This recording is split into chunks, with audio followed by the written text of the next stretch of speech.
With regard to Mexican cartels in the southwest border, the Department has undertaken significant work to confront the threat posed by the Mexican cartels and to ensure the security of our southwest border. We are increasing our focus on the investigations and prosecution of southbound smuggling of guns and cash that fuel the violence and corruption in Mexico, as well as attacking the cartels in Mexico itself in partnership with the Mexican authorities. We are also policing the border to interdict and to deter the illegal crossing of undocumented persons or contraband goods, and confronting the large and sophisticated criminal organizations operating simultaneously on both sides of the border. An issue of great interest to my hometown, the President's hometown, gun violence, particularly as it relates in recent days, recent months, automatic weapons. So this harkens back to, I believe it was your February statement relating to the interest in reinstituting the ban on assault weapons. Can you tell us if you know where the sequencing is, as you made reference to at this point? Well, I think that what we want to do is look at all the ways in which we can reduce gun violence in this country. One of the things I think that we have done in our budget is to give our state and local counterparts really sufficient amounts of money so that they can enforce their laws. We want to share information. We want to enforce the laws that we have on the books.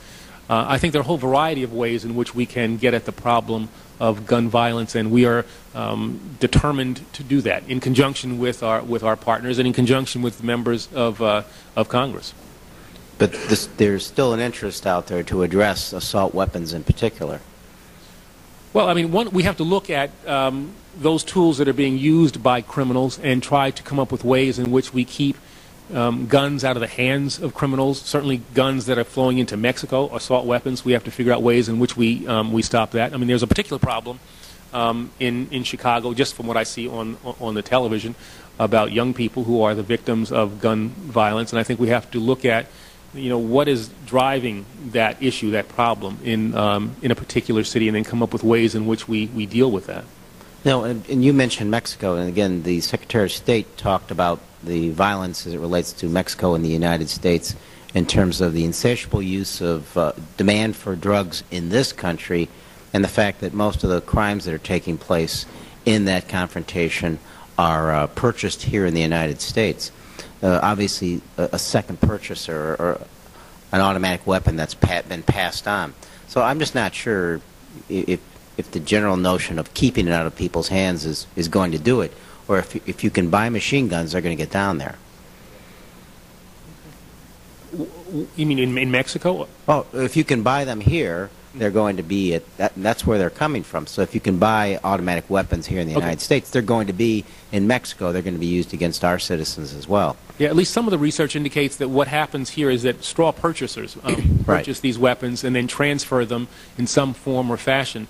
The Department of Homeland Security is working with our Mexican counterparts as well as the Justice Department to come up with ways in which we monitor the traffic from the United States to Mexico. We think a large number of these weapons are carried in cars, and there are tools that DHS has that are going to be employed at the border crossings to try to make determinations as to what is actually in these cars. You have the ability to inspect them, and so we've also moved resources, ATF agents, to the border, 100 or so, in an attempt to stop that flow of weapons into Mexico.